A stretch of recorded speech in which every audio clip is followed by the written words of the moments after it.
যেভাবে চাকরিহারারা এসএসসি ভবনের সামনে গত দুদিন থেকে অবস্থান বিক্ষোভ করছিলেন, সেই বিক্ষোভ কিন্তু অবশেষে শেষ হলো। চেয়ারম্যান, এসএসসি চেয়ারম্যানকে তার অফিসের ভেতর থেকে বেরোনো দেওয়ার সুযোগ দেওয়া হলো। দেখুন সেই দৃশ্য। আমরা শর্ত সাপেক্ষে ওনাকে আজকে যেতে দিচ্ছি কোর্টে। আমরা শর্ত এটাই যে যেন ইয়ের বাজার পর মানে হ্যাঁ হাইকোর্টে উনি আসুক, হাইকোর্টে যেন উনি হাইকোর্টে পজিটিভ রিপ্লাইটা দেয়। একটা যা ওই হাইকোর্ট যেটা চাইছে সেই সাপেক্ষে উনি চলুক, এক কোর্টের গাইডলাইন্স মেনে। দুই হচ্ছে যে লিস্টটা ডিআই অফিসে গিয়েছে, যে যাওয়ার কথা, সেই ডিআই অফিসে সেই লিস্টটা এখন আমরা পাইনি। ডিআই অফিসে সেই লিস্টটা যেন আমরা অবিলম্বে দেখতে পাই, যে ওই 15,403 জন যে অংশটা আমাদের যোগ্যদের অংশ, সেই অংশটাকে যেন আমরা দেখতে পাই, সেই একটা শর্ত থাকছে। আর মধ্যশিক্ষা পর্ষদের কাছে আমরা যাচ্ছি, সেটা নিশ্চয়ই এখানে নয়। আর মধ্যশিক্ষা পর্ষদের কাছে ওটা আমাদের একটা দাবি আলাদা, যে অযোগ্যদের টার্মিনেশন লেটার দিতে হবে আলাদা। হ্যাঁ, আমরা যাবো আজকে মধ্যশিক্ষা পর্ষদে।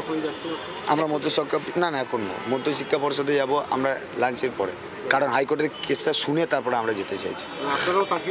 হাইকোর্ট কি বলে আজকে?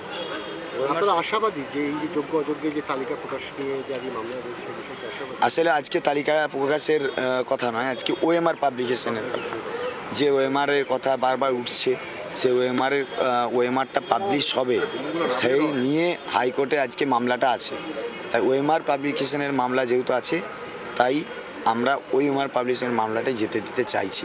একটা জিনিস বলুন, আপনারা বলছেন আপনারা ধর্ণা কর্মসূচি চালিয়ে যাবেন, এবং যিনি চেয়ারম্যান রয়েছেন তাকে আপনারা ছাড়ছেন শর্ত সাপেক্ষে, এবং যদি দেখা যায় যে আপনাদের যে শর্তগুলো রয়েছে সেগুলো যদি কমপ্লাই না হয়, তাহলে সেক্ষেত্রে কী করবেন? না, ধর্ণা অবস্থান তো আমাদের চলবেই, সেটা তো আমরা ছাড়ছি না, ধর্ণা থেকে তো আমরা যাচ্ছি না।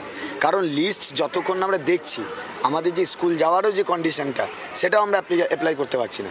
সেটা করতে গেলেও আমাদের একটা ওই লিস্ট অনুযায়ী করতে, কারণ আমরা কী করে জানবো যে সেখানে অযোগ্যরা স্কুলে যাচ্ছে কিনা, সেটাও আমাদের কনফার্ম হতে হবে না।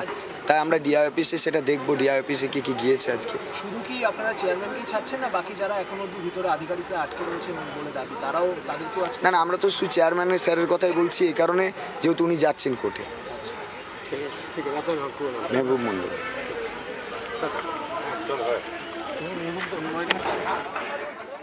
যেমনটা জানা যাচ্ছে, অবশেষে ঘেরাও মুক্ত হলো এসএসসি চেয়ারম্যান। তার কোর্টে যাওয়ার কথা রয়েছে, তাই শর্ত সাপেক্ষের ওপর তাকে ঘেরাও মুক্ত করা হলো এবং তিনি কিন্তু সোজা কোর্টে যাবেন, এমনটাই কিন্তু জানা যাচ্ছে। আন্দোলনকারীরা এমনটাই বলছেন, চাকরিহারা আন্দোলনকারীরা।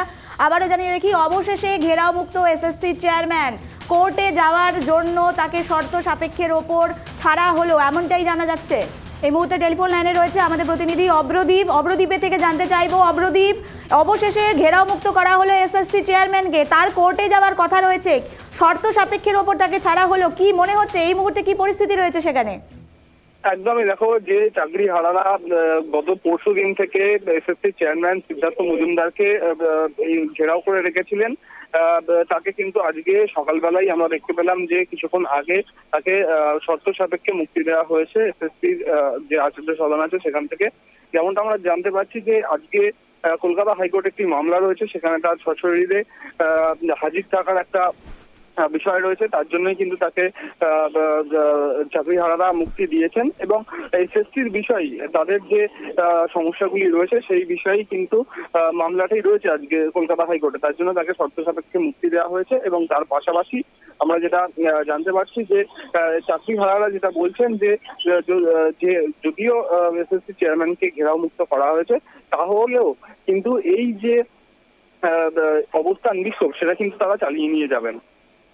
আরেকটি বিষয় জানার চেষ্টা করব, তারা বলছেন আজকে ওএমআর শিট কিন্তু পাবলিশ করার কথা রয়েছে, সেই ব্যাপারে কোনো আপডেট রয়েছে?